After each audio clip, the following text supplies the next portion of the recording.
I'm Yvonne Yang with news from here in Taiwan and around the world. U.S. President Donald Trump and Chinese leader Xi Jinping are set to meet next week in South Korea during the annual APEC summit. That's according to the White House. It comes as another round of U.S.-China trade talks is due to take place in Malaysia, with both countries saying they want to reach a deal. Leslie Liao has more. It's official. The leaders of the world's two top superpowers will meet next Thursday. U.S. President Donald Trump and Chinese leader Xi Jinping will hold in-person talks. The White House says they'll happen on the sidelines of this year's APEC summit in South Korea. On Thursday morning local time, President Trump will participate in a bilateral meeting with President Xi of the People's Republic of China before departing to return home to Washington, D.C. This comes at a time when the U.S. and China are trying to hash out a trade deal amid tensions fueled by tit-for-tat export restrictions and tariffs. There are concerns on the Washington side over China's monopoly on the processing of critical rare earth minerals used in everything from smartphones to military weapons. But here in Taipei, there are worries that Trump may make concessions over Taiwan to get a better deal. China claims Taiwan as its territory despite never controlling it. And the U.S. supports Taiwan's self-defense through arms sales and bilateral cooperation. The big question for Taiwan is, will the U.S. president turn his back on Taipei to win favor with China? Earlier this week, Trump tried to downplay that possibility. I think we're going to get along very well as it pertains to Taiwan and others. Now, that doesn't mean it's not the apple of his eye, because probably it is. But I don't see anything happening. We have a very good trade relationship. TaiwanPlus reached out to Taiwan's foreign ministry for comment, and officials there say they're monitoring any new developments between the U.S. and China. At the same time, they say they're looking to deepen Taiwan's relationship with Washington to ensure that Taipei's interests are protected. Howard Zhang and Leslie Liao for TaiwanPlus. The APEC Leaders Week begins in just a few days. Taiwan's representative says he'll use the opportunity to strengthen exchanges with other economies. But with China confirming Chinese President Xi Jinping's attendance, the question is, will Beijing push back? Cadence Coranta reports. Global leaders will travel to South Korea next week for the Asia-Pacific Economic Cooperation Forum. U.S. President Donald Trump, Chinese President Xi Jinping, as well as a delegation from Taiwan will all be there, meaning the forum may be a significant one. Because there is such a siege really going on from the Trump administration in terms of withdrawing from multilateral forums like APEC, this has really heightened the importance of this effort to bring together leaders from around the Asia-Pacific and to focus on kind of the old agenda of economic globalization, of free trade. This is the classic APEC agenda. And so I think we could see drama that APEC is not used to. For Taiwan, APEC's Economic Leaders Week, which begins on Monday, is an opportunity to strengthen ties with some of its trade partners and emphasize its importance to the global economy. It comes as China, which views Taiwan as part of its territory and protests its participation in international organizations, continues to try to isolate it. Taiwan's President Lai Ching-te has laid out several goals for the forum, including this. 台湾致力强化经济韧性，希望和各国携手合作，持续促进区域经贸发展。我们要让世界知道，台湾在强化产业自主与经济安全的同时，持续打造自由、公平、受法治保障以及可预期的经贸投资环境，并推动多元伙伴合作。 Taiwan participates under the name Chinese Taipei and does not send its president due to political sensitivities and objections from China. Instead, it sends a representative on the president's behalf. This year, that's Lin Xinyi, Lai's senior advisor and the chairman of government-backed venture capital firm Taiwania Capital. 我将善用这一次代表赖总统出席 APEC 的经济领袖会议的机会，积极的与各 APEC 的会员的领袖代表以及企业界的代表交流，展现台湾是国际社会当中良善、可信赖、而且负责任的伙伴。 One expert said Taiwan may especially want to talk to officials from the U.S. 我们的优先的目标当然是，如果说可以刚好在这个地方遇到美方的关税谈判的代表，那我们会希望抓住这个机会，在场边看有没有可能在针对我们现在跟美国的关税问题哦，还有包括所谓的半导体2+2条款的这个问题，能够做深入的持续的对话。 Taiwan will also be closely watching an expected meeting between Trump and Xi. Both leaders are now confirmed to be attending the forum, but while the U.S. says a meeting is set, China has yet to confirm it. The talks will likely focus on trade, but Trump has suggested the two could also discuss Taiwan. And Taiwan's foreign ministry says it will be paying close attention.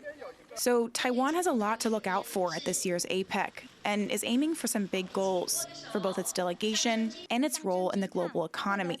Klein Wong and Cadence Quaranta for TaiwanPlus. The Chinese Communist Party has wrapped up one of its most important meetings of the year, with party documents pushing for China to become a technological powerhouse. But with slowing economic growth and concerns about cross-strait tensions, many are looking to the upcoming Trump-Xi meeting for what's coming next. Chris Gorin reports. Chinese President Xi Jinping closes out one of the Communist Party's key meetings of the year, the fourth plenum in Beijing. The party issued recommendations to bolster China's technological capacity, an aim for higher quality growth in the years ahead. The weeks before the meeting saw political purges in the military, with 9 generals expelled, including the country's second highest ranking general, He Weidong, replaced by Xi loyalist Zhang Shengming. 所以高阶将领这个的被更换，代表了习近平在这方面呢这个有绝对的权威。我想这个是他要给全世界给中国这个人民呢最重要的讯号。 The meeting sets the tone for the country's next 5-year economic plan, to be finalized next spring. China wants independence from countries like the U.S. in critical technologies like chips and AI. But those lofty goals come as the country experiences slowing economic growth, a struggling real estate sector, and falling exports. That's due in large part to U.S. tariffs. Those trade tensions will be front and center at a meeting between China's Xi and U.S. President Donald Trump in South Korea next week. Trump will arrive in Asia this weekend ahead of the ASEAN and APEC summits, where regional partners have their own concerns. Southeast Asian countries that may not necessarily be formally aligned with the U.S. They also see the United States as a vital economic partner, but also an important security partner and counterweight to China in their neighborhood. There will be a lot of interest on whether the U.S. and China can hammer out some kind of truce and a sustainable trade deal. Trade tensions have escalated in recent weeks, with China issuing export controls on key rare earth minerals used in chips and weapon systems, and the U.S. threatening new 100% tariffs on China. In Taiwan, some worry that Washington might soften or recalibrate its stance on Taipei to clinch a China trade deal, even as Beijing steps up military pressure across the Taiwan Strait. But local experts say that if China wants to become the world's leading tech powerhouse, cross-strait peace remains key. 它还是需要很多来自台湾的高科技产品譬如说这个半导体这个中国也必须考虑到，如果它要在这几年内对美国取得优势，反而呢跟台湾维持相对正常的贸易关系，而不是攻打台湾，对它来讲是比较重要的。 Now, all eyes turn to South Korea, where a decision by the two leaders could have wide-ranging consequences. Joseph Wu and Chris Gorin for TaiwanPlus. Japan's new Prime Minister Takaichi Sanae has given her first policy speech since taking office, pledging to boost defense spending earlier than planned. Our nation must take the initiative in radically strengthening its defense capabilities. To this end, we will act to bring forward the implementation of the 2% of GDP defense spending level within the current financial year set out in the National Security Strategy in conjunction with the supplementary budgetary measures. The original target was fiscal 2027. On the foreign policy front, Takaichi promised to work with the United States to raise deterrence ahead of a meeting with U.S. President Donald Trump next week. And she spoke of the challenges from neighbors, including China, but said that Tokyo must build a stable and constructive relationship with Beijing through dialogue. The new leader of Taiwan's main opposition, Kuomintang, has affirmed the importance of U.S.-Taiwan ties. Yvonne was responding to a congratulatory message from American Institute in Taiwan Director Raymond Green after winning last week's KMT chair election. It comes amid concern over how her victory could affect U.S.-Taiwan relations due to her support for closer ties with China.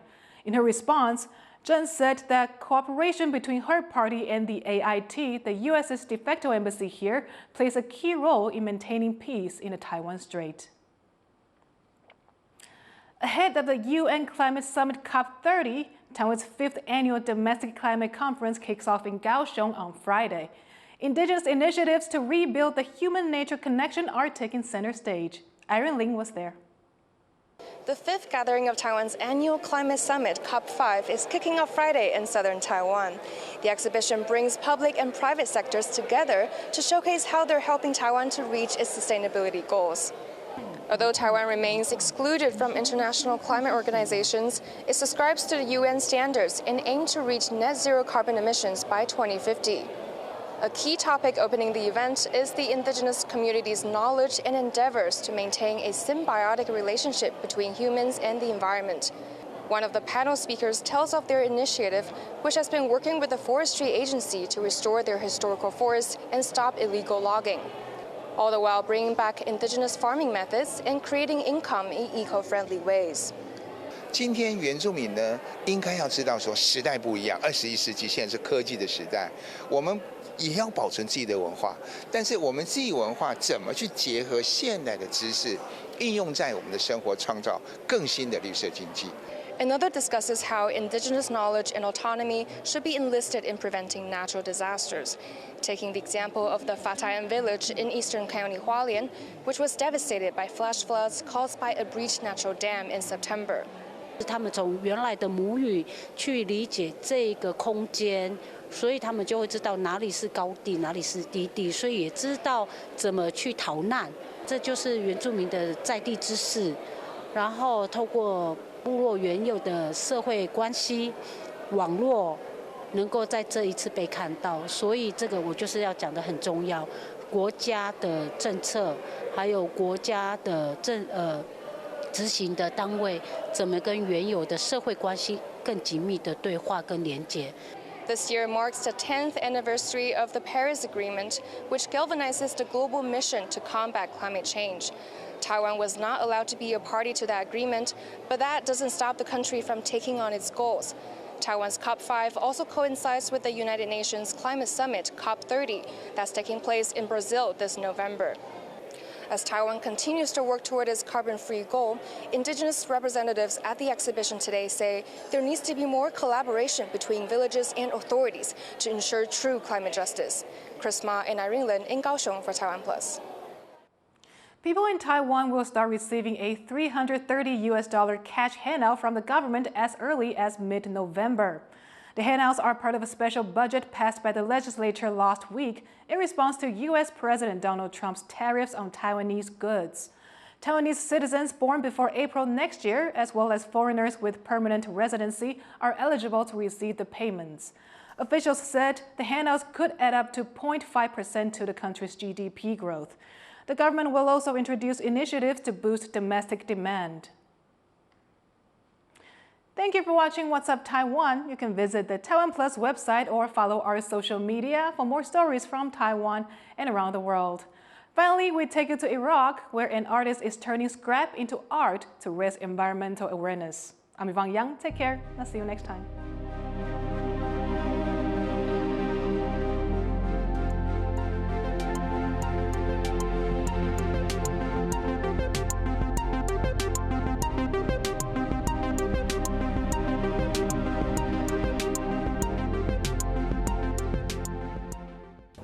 For more stories from Taiwan and around the world, download the TaiwanPlus app or follow us on social media.